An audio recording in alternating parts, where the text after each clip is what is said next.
Hello বন্ধুরা, আজকে আমি আর একটা নতুন রেসিপি নিয়ে তোমাদের সামনে হাজির হয়ে গেছি। এটা হলো ভেজিটেবল চপ।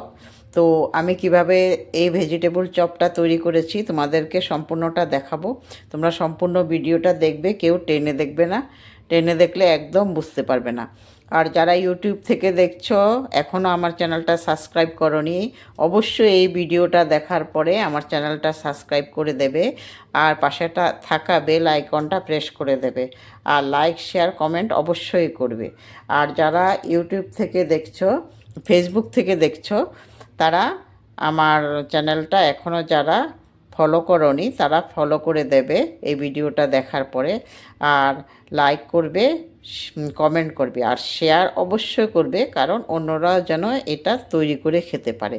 তো চলো, বেশি কথা বলার দরকার নেই, আমি কিভাবে তৈরি করেছি এই চপটা তোমাদেরকে দেখাচ্ছি। চলো মূল ভিডিওতে চলে যাই। তো ভেজিটেবল চপগুলো বানানোর জন্য প্রথমে আমি মশলাটা করে নিচ্ছি। এই দেখো, এটা দিয়েছি তোমার গুয়ামরি বা মিষ্টি জিরা যাকে বলে, এটা হলো প্লেন জিরে, আর এটা হলো ধনে। এই কয়টা জিনিসকে আমি প্রথমে একটু গরম করে নেব। তো গরম করার পরে একটু ভেজে নেওয়ার পরে আমি একটু গুঁড়ো করে নেব, আধা আধা গুঁড়ো, মানে আধা ভাঙা যাকে বলে ওইটাই করে নেব। তো আমি এটা এখন আগে গরম করে নিই, তারপরে আবার দেখাচ্ছি তোমাদেরকে। চপ বানানোর জন্য আমার কিছু মশলা লাগবে। এটার মধ্যে আছে তোমার, এটা হচ্ছে তোমার মৌরি, আর এটা হলো জিরে, আর এটা হলো ধনে। এই কয়টা জিনিসকে প্রথমে আমি একটু টেলে নেব।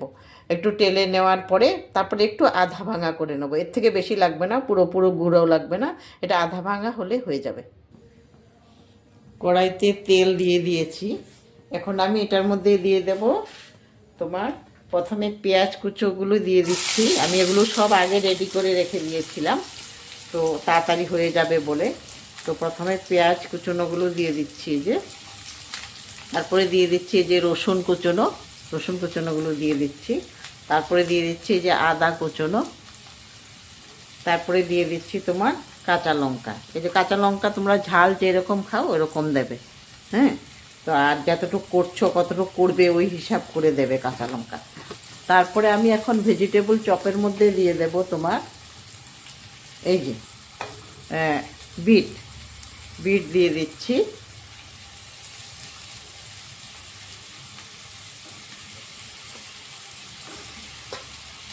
তারপরে দিয়ে দেব গাজরও আমি রেডি করে রেখে দিয়েছি, গ্রেট করে রেখে দিয়েছিলাম, তাড়াতাড়ি হবে এই জন্য আগে সব রেডি করে রেখে দিয়েছি, যে গাজর দিয়ে দিলাম।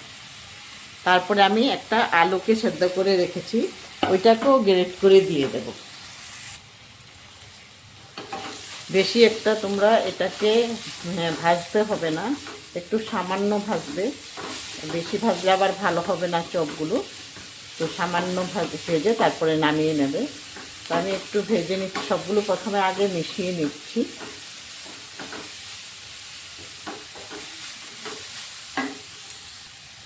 এখন দিয়ে দিচ্ছি নুন।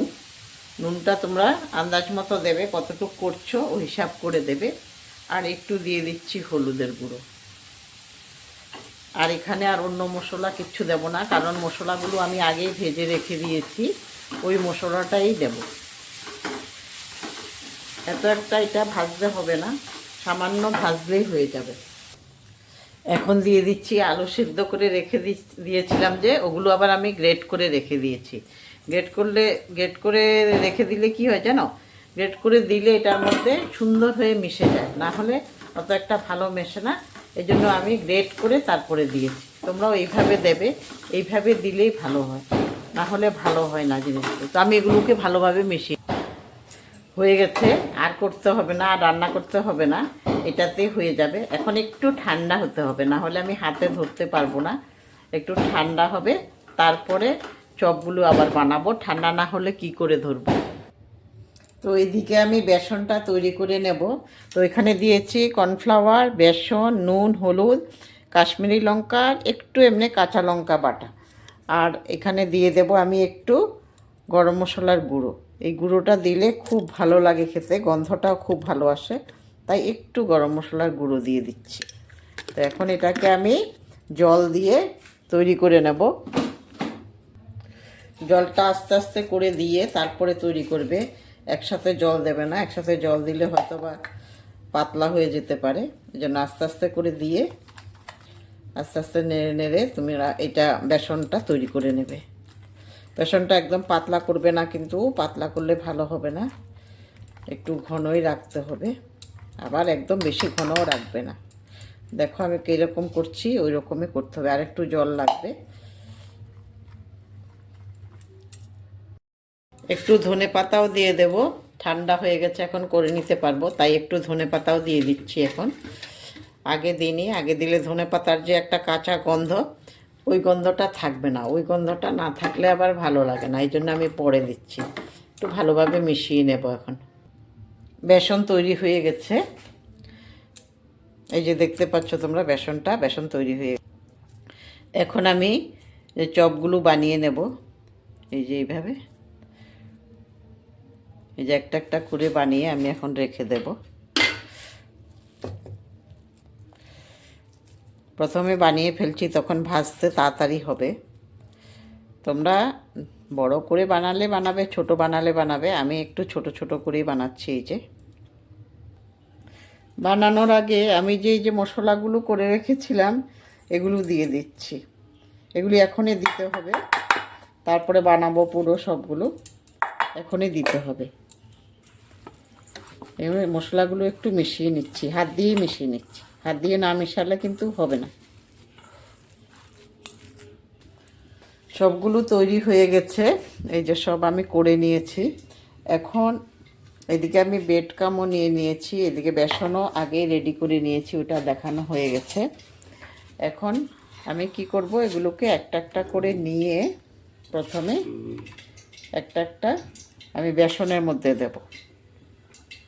এই যে এইভাবে বেসনের মধ্যে চুবাবো, তারপরে বেসন থেকে তুলে বেড কামের মধ্যে দেব।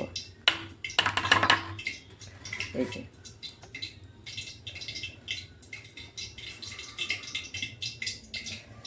হয়ে গেছে রেডি। এখন আমি তেলের মধ্যে দিয়ে দেব এগুলোকে।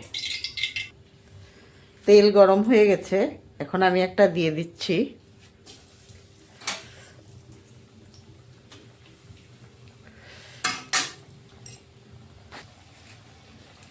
একটা একটা করে দিয়ে দিচ্ছি আমি। এই যে এটা হয়ে গেছে, দেখো কত সুন্দর হয়েছে এটা।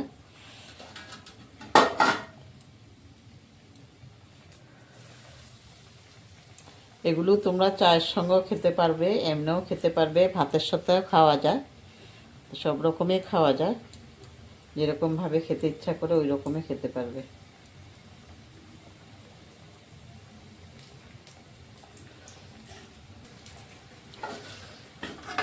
এই দেখো কত সুন্দর হচ্ছে এক একটা ভাজা। তো এইভাবে আমি সবগুলা ভেজে নেব। সবগুলো চপ এই যে বানানো রেডি হয়ে গেছে। এই দেখো কত সুন্দর হয়েছে। আমি একটা ভেঙে দেখাচ্ছি ভিতরটা। এই দেখো ভিতরটা একদম নরম থাকবে আর উপরটা মুচমুচে হয়ে যাবে। তো তোমরাও এইভাবে একবার করে খাও, দেখবে খুব ভালো লাগবে।